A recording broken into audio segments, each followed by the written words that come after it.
ఒక proud moment ఏంటంటే మీరు సిల్వర్ మెడల్ సాధించారు. అవును. అది కూడా ఇండియాని రిప్రజెంట్ చేస్తూ. అసలప్పుడు మీకు ఫీలింగ్ ఎలా అనిపించింది?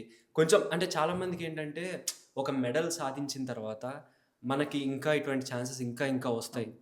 అనుకుని మనం అనుకుంటారు హ్మ్. చాలామంది. సో, అలా మీరు అనుకున్నప్పుడు మీకేమన్నా ఆ ఛాన్సెస్ రాకపోవడం అలాంటివేమన్నా జరిగినాయా? లేకపోతే వచ్చినాయా ఛాన్సెస్ ఏమన్నా ఆఫ్టర్ దట్?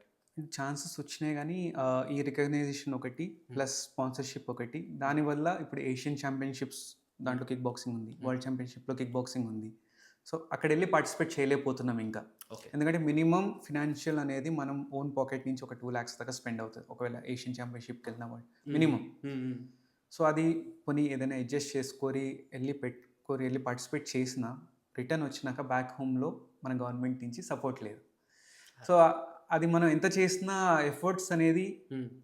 రాట్లేదు. రావట్లేదు అనే అదొకటి. దానివల్ల ఇప్పుడు ఎళ్లి వేరే చోట ఇంకా పార్టిసిపేట్ చేయలేకపోతున్నాం. హ్మ్. హ్మ్. సో, ఇప్పుడు ఇక్కడ ఉన్న మళ్ళీ ఇప్పుడు ఇండియాలో ఒక ఇంటర్నేషనల్ ఉంది అంటే ఓకే. ఎళ్లి చేద్దామని బట్ వేరే కంట్రీకెళ్ళాలంటే ఈ హ్మ్. థాట్స్ అనేది అదే. అదే.